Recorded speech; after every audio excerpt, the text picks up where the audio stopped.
नमस्कार, मैं नाहिद। आप देख रहे हैं एक संदेश। आज हम बात करेंगे ऐसी अपील की जिसने पूरे देश में राजनीतिक बहस छोड़ दी है। प्रधानमंत्री नरेंद्र मोदी ने देशवासियों से कुछ ऐसी ही बातें कही हैं जो आम आदमी में शायद कोई प्रधानमंत्री नहीं कहता। उन्होंने लोगों से कहा, जहां संभव हो वर्क फ्रॉम होम अपनाइए, पेट्रोल और डीजल की खपत कम कीजिए, गैर जरूरी विदेश यात्राओं से बचिए और सबसे बड़ी बात, 1 साल तक गैर जरूरी सोना खरीदने से भी परहेज कीजिए। सरकार की तरफ से कहा गया है कि पश्चिम एशिया में बढ़ते तनाव, तेल संकट की आशंका और वैश्विक आर्थिक दबाव को देखते हुए देश को अभी से सतर्क रहने की जरूरत है। लेकिन जैसे ही प्रधानमंत्री की ये अपील सामने आई, राजनीतिक एकदम गर्म आ गई। राहुल गांधी ने इसे सरकार की आर्थिक विफलता का संकेत बताया, तो वहीं अखिलेश यादव ने कहा कि जब सरकार के पास ठोस योजना नहीं होती तब जनता को सलाह दे दी जाती है। तो आखिर प्रधानमंत्री ने ऐसा क्यों कहा? क्या सच में कोई बड़ा ऑयल क्राइसिस आने वाला है? क्या देश की अर्थव्यवस्था पर दबाव बढ़ रहा है? और विपक्ष के आरोपों में कितना दम है? आज की इस रिपोर्ट में हम पूरे कहानी विस्तार से बताएंगे। लेकिन आज का अगर ये टॉपिक आपको अच्छा लगे तो एक रिक्वेस्ट है कि प्लीज इसे सब्सक्राइब करें और कम से कम एक शेयर जरूर करें, जिसकी वजह से हम लोग की हौसला अफजाई होती है। सबसे पहले समझते हैं कि प्रधानमंत्री की अपील आखिर थी क्या। प्रधानमंत्री ने देशवासियों से कहा कि आज दुनिया एक अनिश्चित दौर से गुजर रही है। पश्चिम एशिया में तनाव लगातार बढ़ रहा है, तेल आपूर्ति प्रभावित भी हो सकती है और अगर ऐसा हुआ तो इसका असर पूरी दुनिया की अर्थव्यवस्था पर पड़ने वाला है। भारत दुनिया के सबसे बड़े तेल आयात करने वाले देशों में शामिल है। हम अपनी जरूरत को बहुत बड़ा हिस्सा विदेशों से खरीदते हैं। अगर इसलिए अंतर्राष्ट्रीय बाजार में तेल महंगा होता है तो उसका सीधा असर भारत पर भी पड़ता है। पेट्रोल डीजल महंगे होते हैं, ट्रांसपोर्ट महंगा होता है, सामान महंगा होता है और फिर महंगाई हर घर तक पहुंच जाती है। इसी को देखते हुए प्रधानमंत्री ने लोगों से अपील की है कि जहां संभव हो ऑफिस से काम करने की बजाय वर्क फ्रॉम होम अपनाइए, ताकि पेट्रोल डीजल खर्च ना हो। कम दूरी के लिए निजी वाहन का बजाय सार्वजनिक परिवहन का इस्तेमाल कीजिए और गैर जरूरी खर्चों को कुछ समय के लिए रोकिए। लेकिन सबसे ज्यादा चर्चा जिस बात की हो रही है वो थी गोल्ड बाइंग, यानी सोना खरीदने को लेकर प्रधानमंत्री की अपील। भारत में सोना सिर्फ एक धातु नहीं है, बल्कि भावनाओं, परंपराओं और सुरक्षा का प्रतीक भी माना जाता है। शादी हो, त्योहार हो या बचत, भारत में करोड़ों परिवार सोने को भविष्य की सुरक्षा मानते हैं। ऐसे में जब प्रधानमंत्री ने कहा कि 1 साल तक गैर जरूरी सोना खरीदने से बचिए, तो इस बयान ने राजनीतिक हलकों से हलचल मचा दी है। अब बात करते हैं राहुल गांधी की, उनकी क्या प्रतिक्रिया की। राहुल गांधी ने प्रधानमंत्री पर निशाना साधते हुए कह दिया कि जब सरकार अर्थव्यवस्था संभालने में असफल हो जाती है तब वो जनता से त्याग मांगने लगती है। राहुल गांधी ने कहा कि देश का मध्यम वर्ग पहले से ही महंगाई की मार झेल रहा है, युवाओं के पास रोजगार नहीं है, छोटे व्यापारी मुश्किल में है और अब सरकार लोगों से कह रही है कि सोना मत खरीदो, कम खर्च करो, यात्रा मत करो। राहुल गांधी ने सवाल भी उठाया कि अगर देश की अर्थव्यवस्था इतनी मजबूत है जैसा कि सरकार दावा करती है, तो फिर ऐसी अपील की जरूरत क्यों पड़ रही है।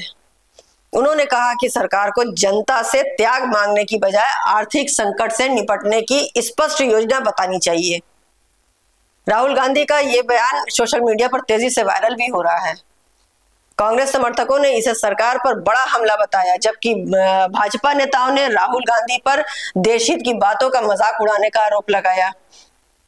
अब बात करते हैं समाजवादी पार्टी प्रमुख अखिलेश यादव की। अखिलेश यादव ने भी प्रधानमंत्री की अपील पर तंज कसा। उन्होंने कहा कि देश का आम आदमी पहले ही खर्च कम करके जी रहा है।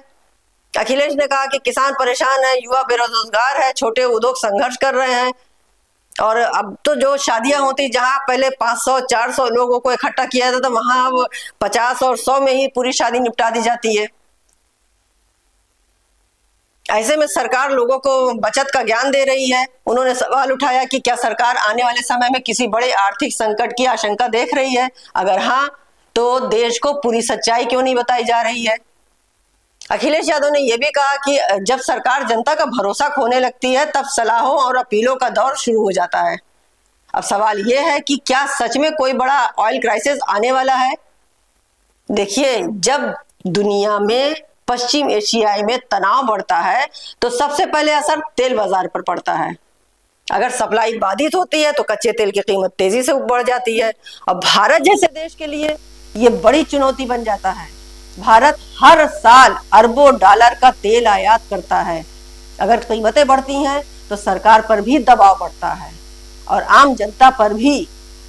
विशेषज्ञ मानते हैं कि सरकार शायद अभी से लोगों को मानसिक रूप से तैयार करना चाहती है ताकि अगर आने वाले समय में मुश्किल हालात बने तो देश पर उसका असर कम पड़े। लेकिन राजनीति में हर बयान का दूसरा मतलब ही निकल जाता है। विपक्ष कह रहा है कि अगर हालात इतने गंभीर हैं तो सरकार को सिर्फ अपील नहीं बल्कि स्पष्ट आर्थिक रोड मैप देना चाहिए। दूसरी तरफ भाजपा का कहना है कि प्रधानमंत्री देश को पहले से ही सतर्क कर रहे हैं ताकि भविष्य की चुनौतियों का सामना मजबूती से किया जा सके। भाजपा नेताओं का भी कहना है कि देश हित में ऊर्जा बचाना और गैर जरूरी आयात कम करना गलत नहीं है बल्कि ये जिम्मेदार नागरिक होने की निशानी है, जो किसी हद तक सही भी है। लेकिन इस पूरे विवाद के बीच सबसे बड़ा सवाल आम आदमी के मन में यही है कि क्या आने वाले दिनों में महंगाई और बढ़ने वाली है? क्या पेट्रोल डीजल फिर महंगे होंगे? क्या सोने की कीमतें और ऊपर जाएंगी? और क्या देश किसी बड़े आर्थिक दबाव की तरफ बढ़ रहा है? तो दोस्तों, इतिहास गवाह है कि दुनिया में जब भी तेल संकट आया उसका असर सिर्फ सरकारों पर नहीं बल्कि पूरे आम लोगों की जिंदगी पर भी पड़ा है। महंगाई बढ़ती है, नौकरियों पर असर पड़ता है, व्यापार धीमा पड़ता है और सबसे ज्यादा दबाव मध्यम वर्ग और गरीब परिवारों पर आता है। यही वजह है कि प्रधानमंत्री की इस अपील को सिर्फ एक सामान्य सलाह नहीं बल्कि आने वाले समय के संकेत के तौर पर देखा जा रहा है। अब देखना होगा कि सरकार आगे क्या कदम उठाती है और विपक्ष इस मुद्दे को कितना बड़ा राजनीतिक हथियार बनाता है। लेकिन इस पूरे मामले में सबसे जरूरी बात यह है कि देश की जनता सच्चाई जानना चाहती है। लोग ये समझना चाहते हैं कि क्या सिर्फ सावधानी है या फिर वाकई कोई बड़ा आर्थिक खतरा सामने आने वाला है। आप क्या सोचते हैं? क्या प्रधानमंत्री की अपील देश हित में जरूरी कदम है या फिर विपक्ष सही सवाल उठा रहा है? अपनी राय हमें कमेंट बॉक्स में जरूर दीजिएगा और अगर आज का ये टॉपिक आपको पसंद आया हो तो प्लीज एक लाइक एक शेयर जरूर करिएगा और आप कहां से ये देख रहे हैं जरूर बताइएगा। हम लोगों की हौसला अफजाई मिलेगी। और आज के लिए बस इतना ही। देखते रहिए एक संदेश। नमस्कार, जय हिंद।